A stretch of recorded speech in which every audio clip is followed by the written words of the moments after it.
It is 3:02, so we're going to get started. Welcome, everyone.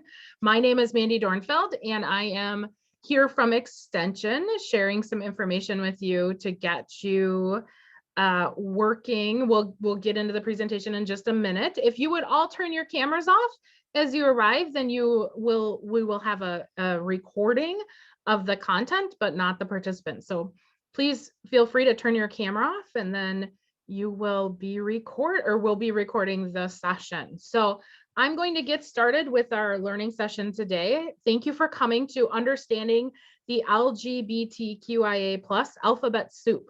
Have you always wondered what the difference between bisexual and pansexual is, what asexuality actually is, the difference between sex and gender, or what it means to be transgender or non-binary?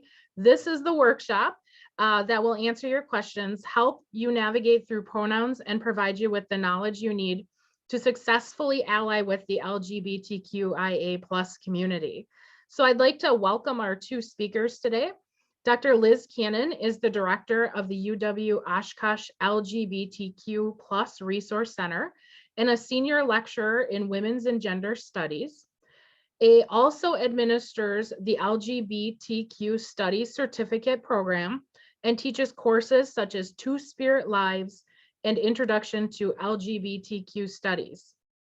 Has been developing curriculum for safe trainings at UWO for 24 years, and started the Resource Center in 2008. So a special welcome to Dr. Cannon.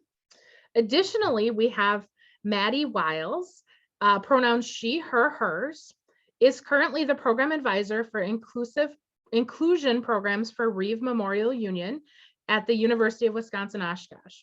She has experience in developing inclusive training for advocacy and social justice topics.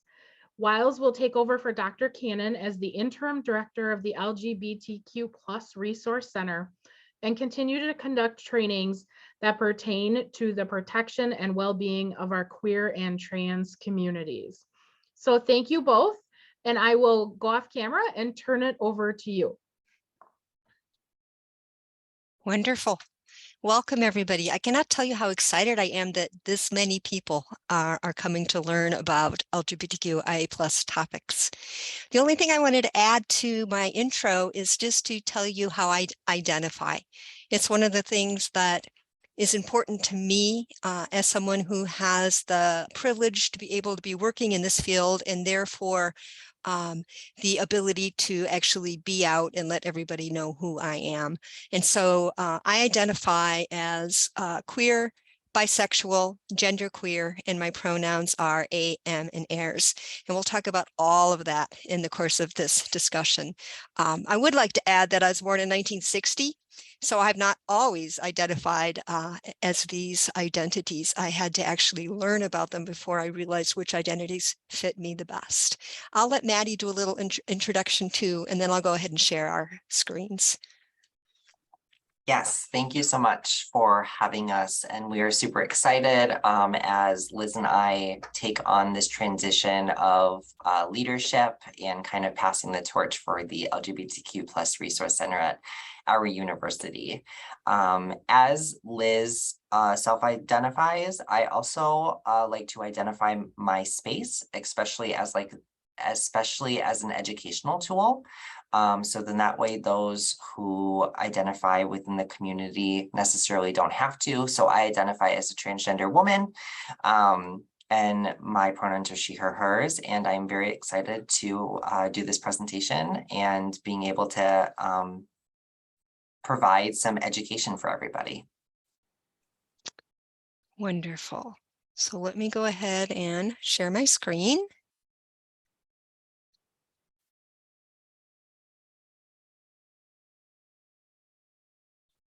Let's see if I can pull this over so I'm not looking elsewhere as I do this.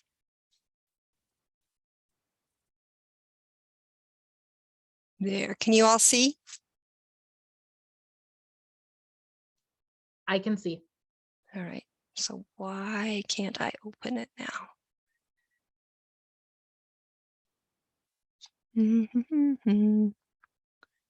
Oh, I know, here we go. You'd think after, wow, 40 years of teaching, I'd be a lot better at technology. All right, wonderful. So today we are going to basically be talking about all the letters that you see in the acronym to talk about our community, as well as a lot more. In addition, specifically, I will be talking about sexuality terms and Maddie will be talking about gender terms. So we're going to start at the beginning of the acronym with the L and with the G.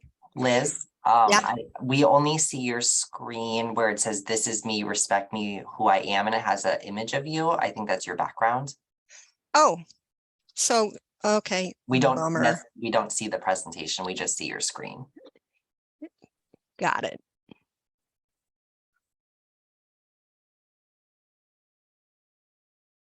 Better? Yep, perfect. Excellent. All right, so we're going to start with the L and the G. And one thing, if we're looking at the definitions that are on this screen, a couple of things we're going to notice.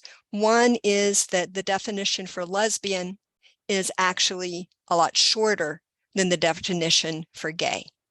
And so I'm going to start with lesbian.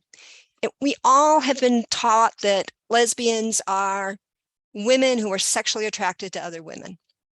And I think what's really important to remember is that when we talk about how we interact in the world in terms of our attractions, in terms of our relationships, that it's so much more than a physical attraction.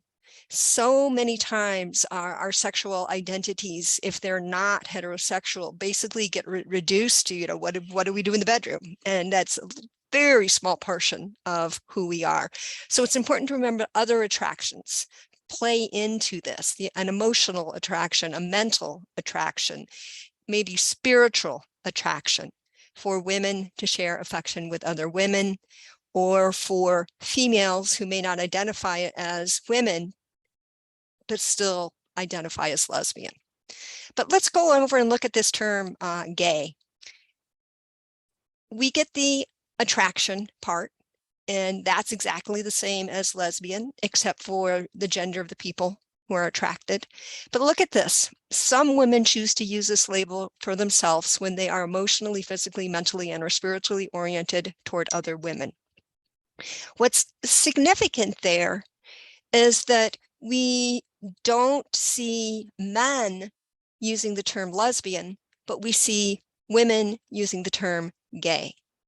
And there's a lot of interesting reasons behind that. Some of them has to do with women may use both terms to show they're in solidarity with gay men. Other women have told me that they actually don't like the term lesbian because mainstream society has so sexualized it that they have a negative reaction to that term. That makes me a little bit sad. But it's important to know then, some women, their only identity term they use is gay. And again, it's not that gay was created first and then lesbian. It has more to do with connotations of the terms. What's really important is to remember that you always use an identity term that a person tells you they use for themselves. You don't get to come back and say, wait, I thought that would mean you were lesbian, right? And so you just definitely respect people and respect their identity terms. The rest of this definition for gay, it says, in the past, this has been used to refer to the community in general, though this is out of favor now because it is exclusionary and most use LGBTQ+ community or queer and trans community. And it's interesting, again, when we think about why is it that the term gay became sort of this broad term that people applied to the community. One of the reasons still has to do with that idea of more privilege attached to words that have been connected to men than words that have been connected to women. And it's interesting, in the two pictures I showed, another thing is really interesting. The top one of two gay men, they're on this beach. It looks baby-like, they're on vacation. And traditionally and historically, gay men have had more of an ability to make money than lesbian women, especially if they are white. The other thing that's of interest is that why I actually chose pictures of white folks on this slide is that most white people, when they hear lesbian, gay, and some of the other terms that we use, they immediately picture somebody who's white. And a lot of this has to do with the representation we've seen of gay and lesbian people in the media, and we primarily see white folk. So always want to sort of question, I don't know why that's doing that, your assumptions about how identity, sexual identity terms, gender identity terms intersect with a lot of other identities that we as human beings hold. Want to go next to the LGB, and I actually have 3 letters up here. What we're talking about here is a non-monosexual sexuality. It means that you are attracted to more than one gender. So we have 3 monosexualities, right? We have gay, we have lesbian, and we have heterosexual. The 3 sort of main terms that we use for non-monosexual people are bisexual, pansexual, and polysexual.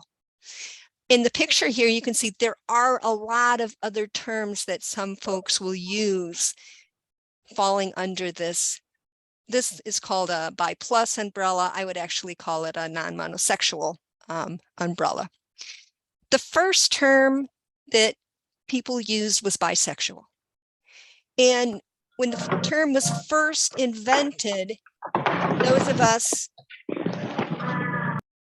in a Western context weren't really having vocabulary to see more than 2 genders. And so it really was, the definition was the ability to be attracted to both men and women. And that's where you got the 2 in bisexual.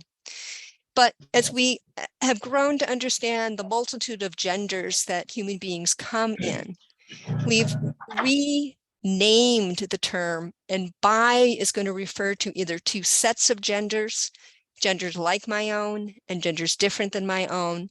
And or some people will say it means you're attracted to 2 or more genders. And so that is how that 2 came around. The next term that came out was actually the term pansexual.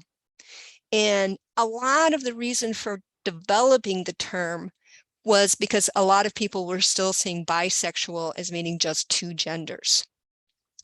Pansexual took that prefix pan, which means all, and defined it as people have the capacity to form physical, romantic, emotional, and or spiritual bonds with people of all genders, or to people regardless of gender, that their attraction really isn't based on a person's gender, but on other characteristics that they actually have. And so again, bisexual folk came back and said, again, now we really realize that our attractions have included more than 2 genders. And so the one distinction that we're seeing about why we're holding onto the term bisexual is that gender really does play a role in our attraction. Another term that I've started to see on campus for a while, but I'm not seeing as many people use the term polysexual. This is a person who has the capacity to form physical, romantic, emotional, and or spiritual bonds with people of many, but not necessarily people of all genders. That term poly means actually many. And, this could be somebody who says, well, I'm attracted to masculinity in general, but on a whole range of bodies, of genders, but I'm not as attracted to femininity on a whole range of bodies and genders. Or somebody could say, well, I'm really attracted to sort of more feminine presenting males, and I'm more attracted to more masculine presenting females. A lot of different ways people who are polysexual can use that term. One thing you want to be careful, we shorten bisexual to bi. A lot of people will say pan. We don't shorten polysexual to poly because Polynesian people have used that term for themselves for a long time. And so we don't appropriate the term poly in and of itself. Want to look now at the A. And usually when folks say LGBTQIA, they talk about A meaning asexual. It's a newer sort of term in our lexicon.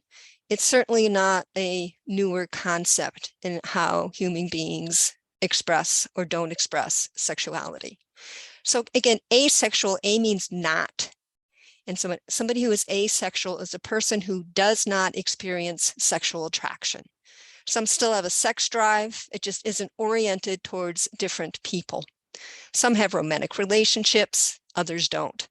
Celibacy differs from the sexuality in that celibacy is a choice a person makes not to have sex despite experiencing attraction. Now, for folk who do experience sexual attraction, sometimes this is a hard concept to wrap your mind around, especially because we've been taught that everybody is or should be sexual and experience sexual attraction. And if they are not, then clearly some kind of trauma has happened to them. And basically we need to fix that. And that just simply is not true. They're just people who don't experience sexual attraction. And so to give you an analogy, they may still experience a sexual drive. Body parts work, orgasms can happen. Orgasms can be pleasurable for a lot of different reasons. But let's compare the sex drive to the hunger drive. I don't know if you all have had this experience. I know I have, where you're really hungry and you go into your kitchen, you look in the fridge, nothing looks good. You look in the cupboards, nothing looks good. You think about, should I order something? And yet, you need to eat, so you do eat. Again, somebody who's asexual, nothing looks good, but sometimes wanting to have a release for a variety of other reasons. Again, maybe they're in a romantic relationship and they're okay with having sex with their partner. And so they will partake in sex. It's important to remember that some people are sex repulsed and having sex is just not part of their participation in the human world, so shall we say. And it's also really important that celibacy is something that's different. Celibacy is when you have a desire and you choose not to act on it. Again, we can think about, I don't like to suggest that, people should go on diets, but kind of works for this example. Let's say that there's this piece of chocolate cake and somebody offers it to you. And some people will say, you know what? I don't like chocolate cake. I have no interest in chocolate cake. That's like somebody who's asexual. Another person could say, oh, I want that chocolate cake so badly, but I am not going to have it because I'm on a diet. That would be somebody who is practicing celibacy. But there are a lot of other identity terms that are connected to this concept of being asexual. One is demisexual, a person who experiences sexual attraction once a romantic and or emotional connection is formed. Oh, I put demisexual up there twice. One is aromantic, a person who does not experience romantic attraction and can fall anywhere on the sexuality spectrum from asexual to allosexual. And the other is gray romantic, which is somebody whose desire can fluctuate depending on the time. This next slide will help make that a little more obvious, that we can talk about sexual attraction falling on a continuum. On one end, we have asexual, A meaning not, don't experience sexual attraction. On the other hand, we have allosexual. Allo means other. And so this is anybody who has sexual attractions for others. And if you can't remember what allo means, you can think about this word all, that allosexual people want all the sex. Now that's not true, but it helps me remember the word. But people could fall anywhere along the continuum. And again, if you're gray sexual, you'll actually move up and down. Let's say gray sexual, it's a Friday night and you're making a list of the top 10 things you want to do that night. Sometimes having sex makes the list. Sometimes it's maybe as high as number 3. Other times it's not on the list at all. And again, demisexual means you have to have some other connection to a person before a sexual attraction will develop. And there are a lot of different types of attraction that we experience. It's interesting because before the ACE is a shortened word for asexual, community really started, a lot of us were simply taught that all of these things happen sort of simultaneously. And we don't think about the fact that we have sexual attractions, we have romantic attractions. That's like, who do you want to go for a date with? Who, do you want all the candlelit dinners? You want to spend hours on the phone talking with that person?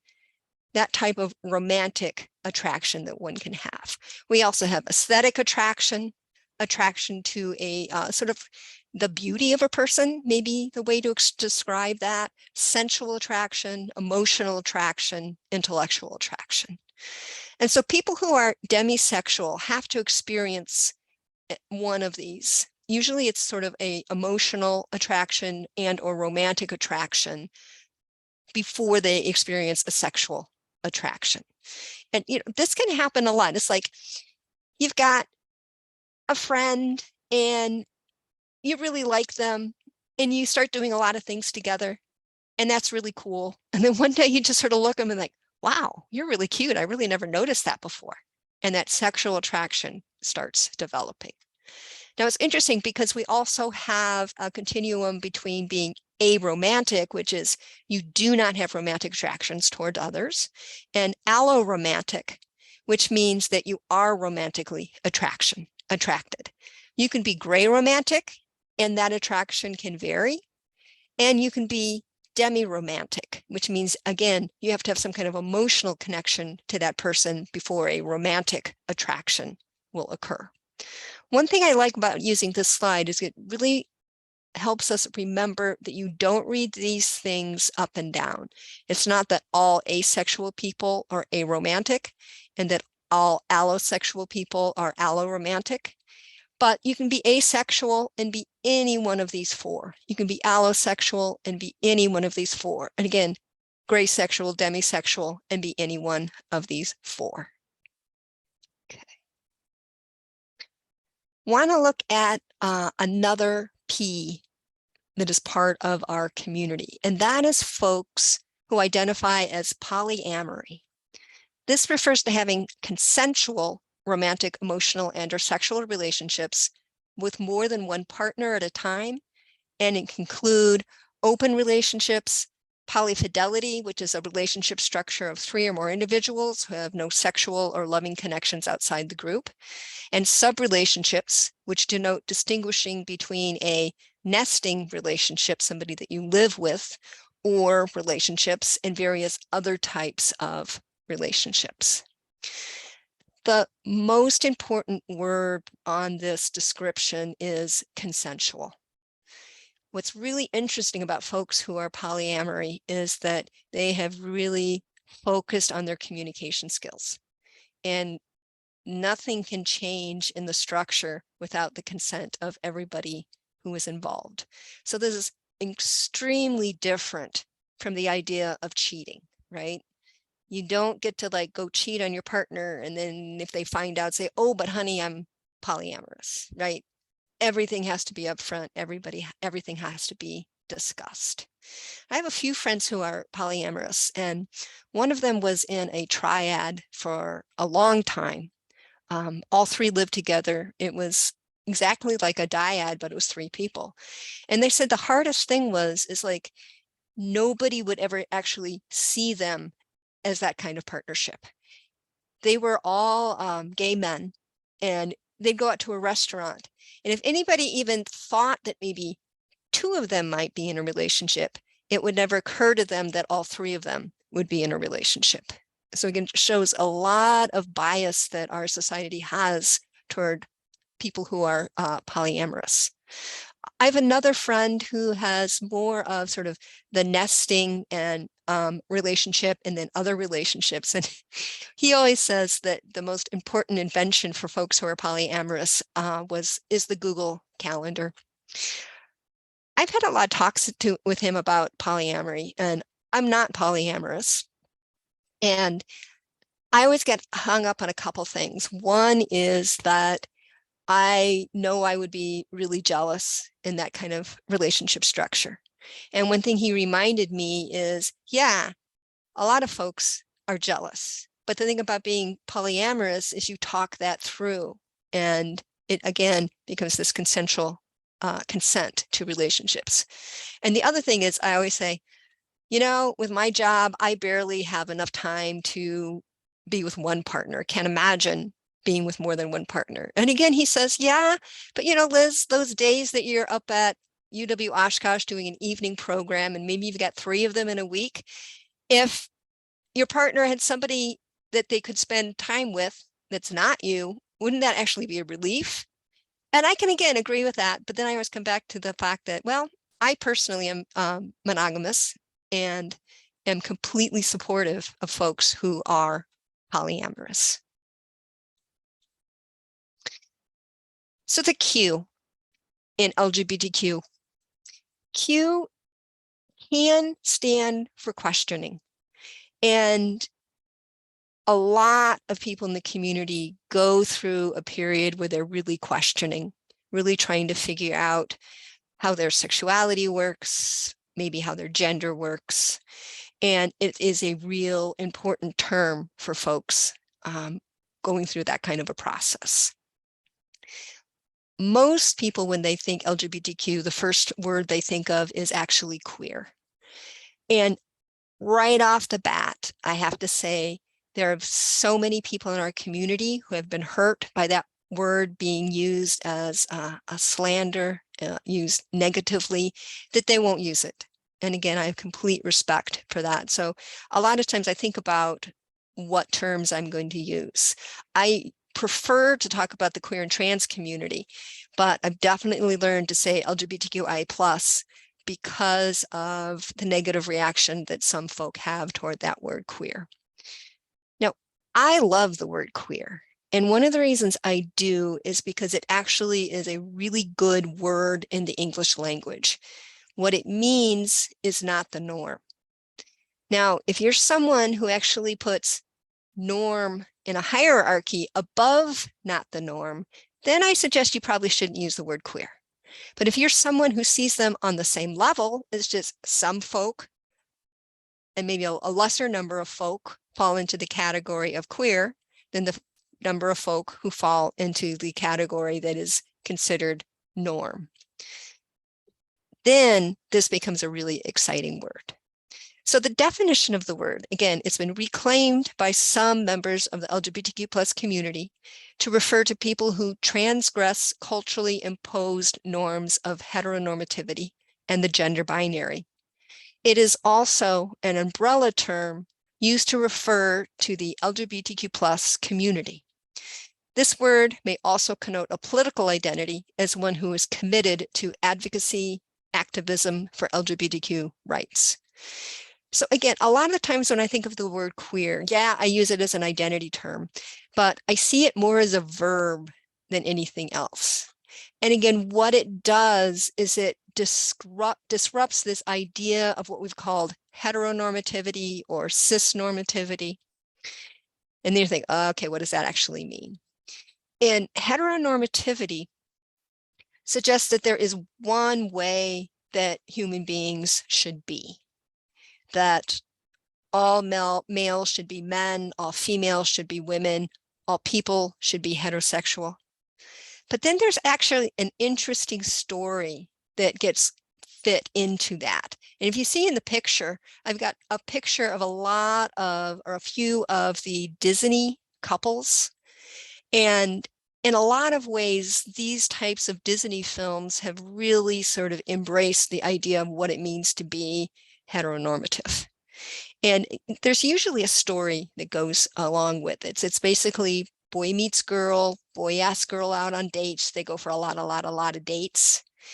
Then boy asks girl to marry him. After marriage, they can have sex, but the only reason to have sex is to have children and to reproduce. And they're monogamous. And the really cool thing about this idea of queering that story is you can queer it on any level. You can queer the idea that all males are men, all females are women. You can queer the idea that everybody is heterosexual. And you can queer that story that goes along with being heterosexual. You may actually queer the concept of marriage, in that marriage is an institution that grants rights to some folk that it doesn't to others. And so there are a lot of people who resist that concept of marriage. You can queer the idea of reproduction. And it's not to say that people who want to have children and can't, that is just a sad story. But those who basically say, you know, I don't want to reproduce. That's the idea of queering that concept. And of course, you can queer the concept of monogamy. Now, the other thing to remember is the Disney story is actually quite beautiful story. And heteronormativity, the story behind it, fits a lot of people. And that's absolutely wonderful. Again, the problem is the assumption that it needs to fit everybody and that everybody has to operate in the world under those particular set of norms. All right, and now I'm going to turn it over to Maddie to do the gender section. Awesome, thank you. Yeah, I just kind of want to go back to the queer comment, because I usually disclose that I'm a trans woman, because usually my gender identity is kind of the forefront identity that I have to educate people on. But so I also identify as queer. And for some of the reasons that Liz loves queer, I love queer of its just kind of ambiguity and how it kind of encompasses so many things, and it's so simple, right? As we're seeing, as we go through the alphabet soup, we see that there is a long train of words to say to appropriately commemorate our communities. But queer is so simple and it's so impactful because we, as queer people, have taken so long and have made so many strides and have been so resilient to kind of reclaim that word as our own and being able to kind of leave it at that. And then therefore, if we want to explain further, we can, but we can always just leave it at queer. So I just wanted to make that comment before we move into the fun stuff, which is gender. So I want to make some pretty distinct points here. And I really want to emphasize in my part of the presentation is that gender and sex and sexuality and sexual orientation are all different things.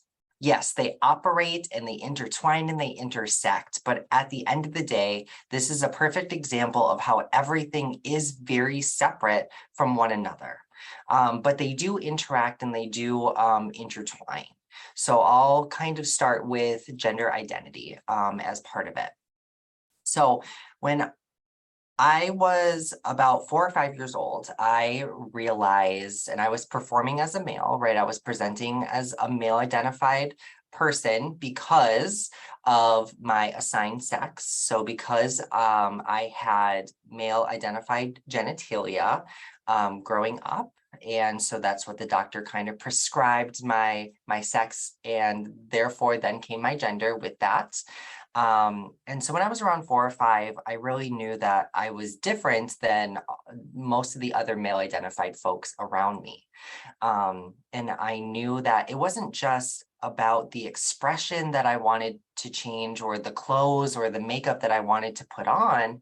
I really found a sense of conflict that I had with myself, because I realized that I was more like my mother, who was strong female figure, female identified folk.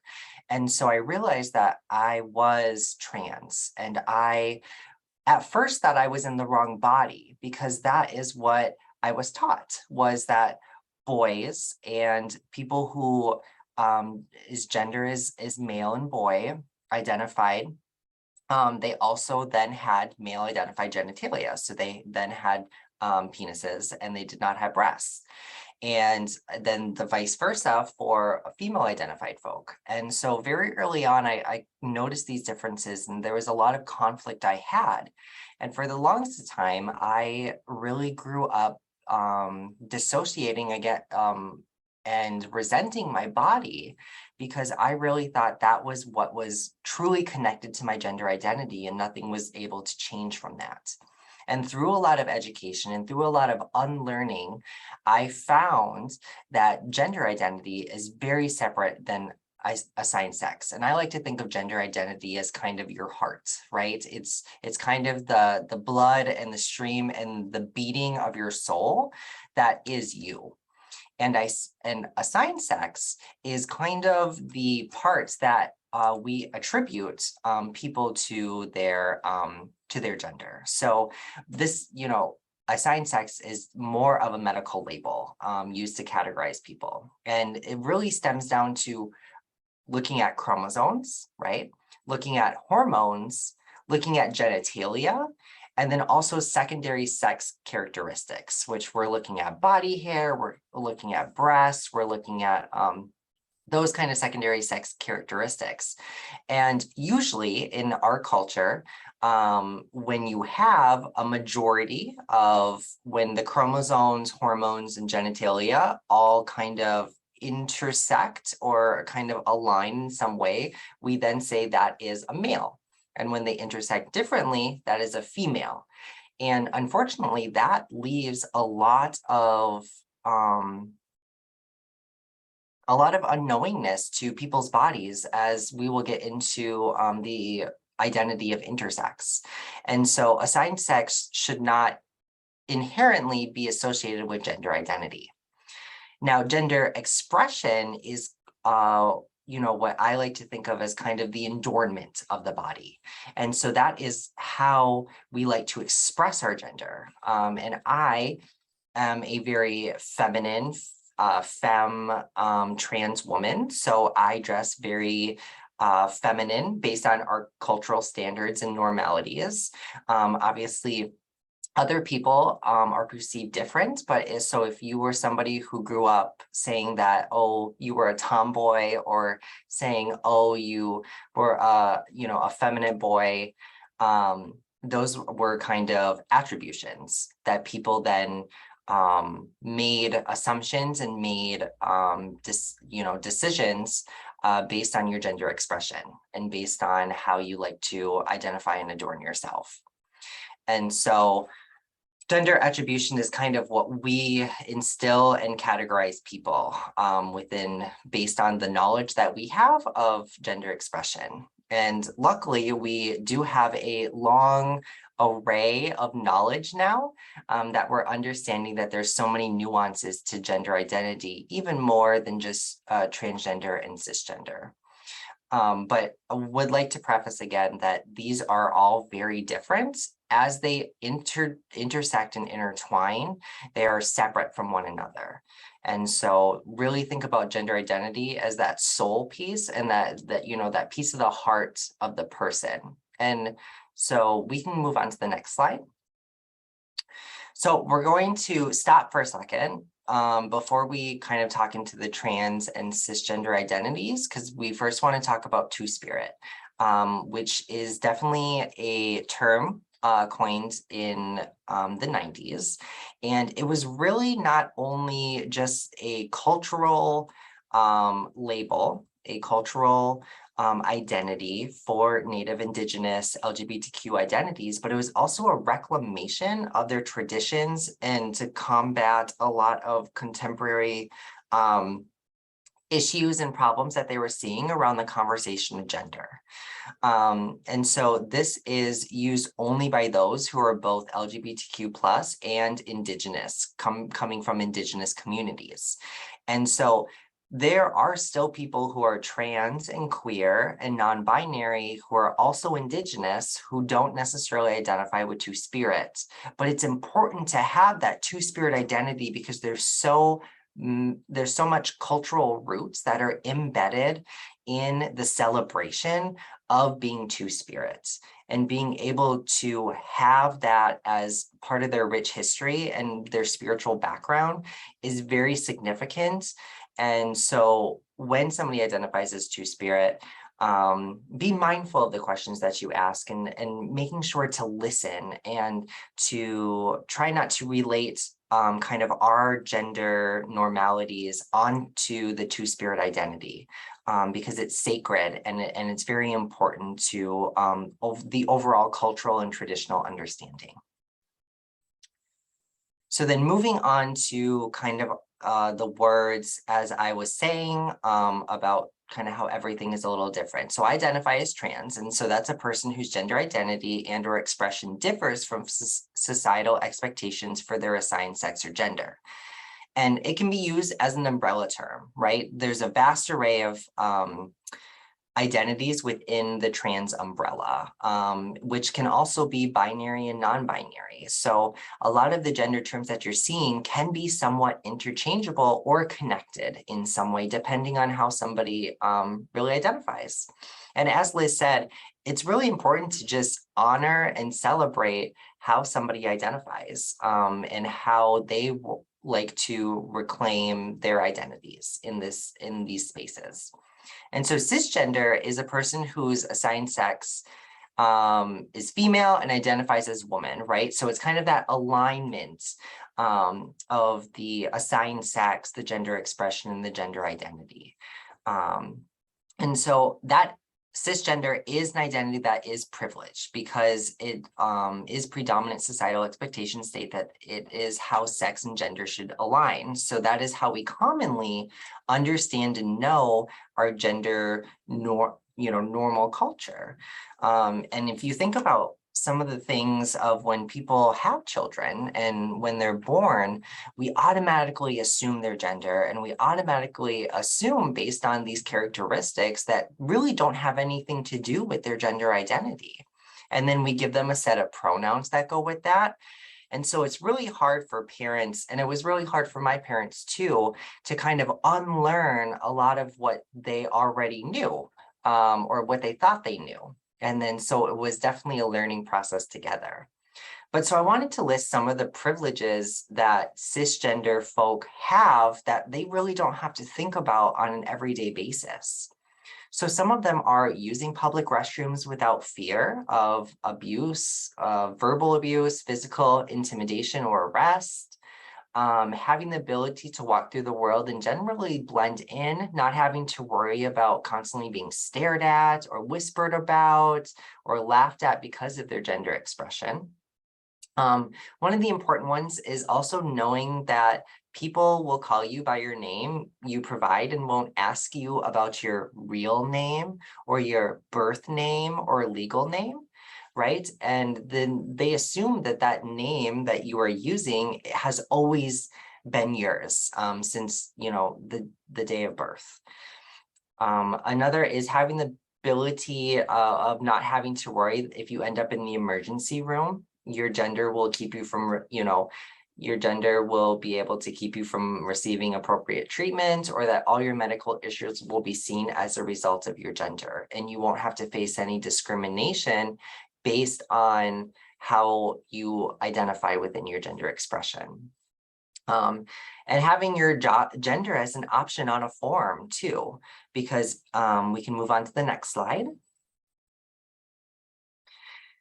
And so when we talk about the privileges and we talk about kind of the faces of what trans people can be and who they are, we take on a myriad of forms and shapes and expressions. And so gender is one of those complicated things where everybody has their own idea of what gender is, and that's okay. And that's perfectly right, because what we want to continue to do is to think of gender as a very expansive, I'm a big Marvel fan, and I don't know if anybody else is, but a mass of a multiverse, right? Of so many possibilities and so many different ways to express this gender. And so we don't want to think of it as just a binary, meaning between just, male or female, because there's so many different variations that people identify with. Next slide. And so, like I said, here's that transgender umbrella. So a lot of terms that you will probably hear is transgender, trans man or trans woman. So that means obviously I identify as a trans woman. So that means that I was socially born and performed as a male, as a boy, and then transitioned into womanhood. Woman or man, right? And so below are some of you'll hear more medical terms, and sometimes these are used by the trans and non-binary community as well. But also looking down of like the assigned female at birth and assigned male at birth is definitely the push that communities are trying to use more of than just male to female or female to male, because then it really brings in that assigned part and trying to really break that binary of thinking of you can only be man or you can only be woman. Next slide. Because that brings us into intersex, right? So this is a person who is born with a variety of sex characteristics that do not align in a way that fits with the typical definition of male or female. So remember me saying about the assigned sex, about chromosomes and genitalia. Well, if not all of those sets that we kind of put under assigned sex align together perfectly, then we cannot understand what intersex is. And some people are identify and are born differently than others, even with their assigned sex. So they may learn of their identity at birth, at puberty when secondary sex characteristics develop, or when they attempt reproduction. So also about intersex is that some individuals do not find out till later in their life that they are intersex, because assigned sex is tricky and it's not a one fit all size. Non-binary. So this is a person who does not see their gender as fixed. They do not see themselves as male, inherently male or inherently female. Their gender identity and or expression may change many times over a period of time, and it's constantly fluctuating, and it's very ambiguous, and that is completely okay and valid, because that means that they're not really playing within the binary that we've kind of created and that we've kind of forced people to kind of identify in. So it really breaks the molds, and non-binary people definitely are like the pioneers of kind of going through that multiverse. And then we have, the subset, and you can even say this is under the trans umbrella. So these are all some other terms that are very much important to people and how people identify. And so when I said having your gender as an option on a form, this is what I mean of these identifiers, and these identities are usually, in fact, I've never seen it myself, seen on any type of like legal or medical form.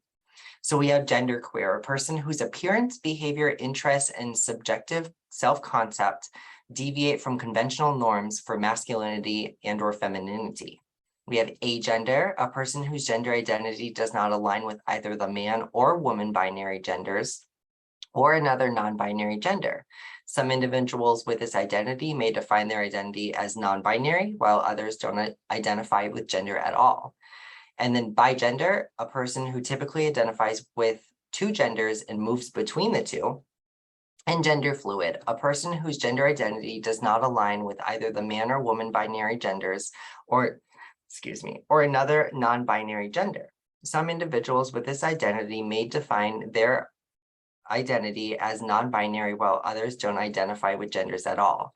So I like to think of these genders as definitely variations and kind of I don't want to say supporting cast, but I do want to say they are the definition of the plus sign, right? Being able to really click on it and getting this expansive knowledge of somebody's identity and how they truly identify. And so really at the end of the day, when we think about this presentation, we think about the terms and all the different sexual identities and gender identities, we really want to preface and focus that it's really up to the person and how they identify. And the more labels and the more identifiers we have, the more comfortable it makes people being in spaces and feel like they belong.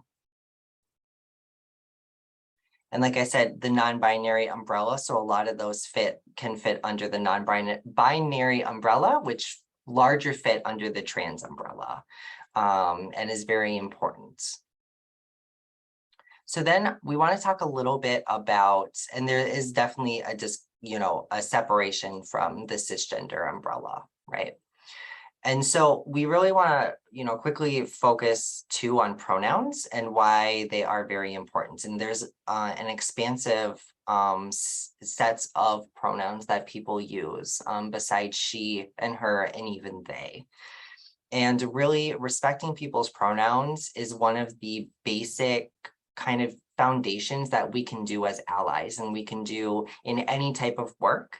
Is being able to first, as Liz and I did kind of when we introduce ourselves and we say our pronouns, right? So then that way it leaves room and it leaves comfortability for others to feel like they can belong in the space, and also being able to self-identify their pronouns. But also asking is a great way to be able to know somebody's pronouns and try not to assume them, because as you can see, there's many pronouns that people identify with, and being able to do that practice and kind of do that research too outside of trainings and outside of your day-to-day duties is important, because the more that we are able to understand the LGBTQ plus community, the more that we can then support them. And then they can foster and grow as people and being able to thrive instead of being in that mindset of having to just be in that survival mode and getting from one day to the next. And this is really just a basic foundation of how we can continue to support and to really nourish our understanding of the community. And so I wanted to leave 5 minutes left in case people had any types of questions or any types of questions or comments, and hopefully we can provide some feedback or some answers. And I'd be happy to talk a little bit more about pronouns too.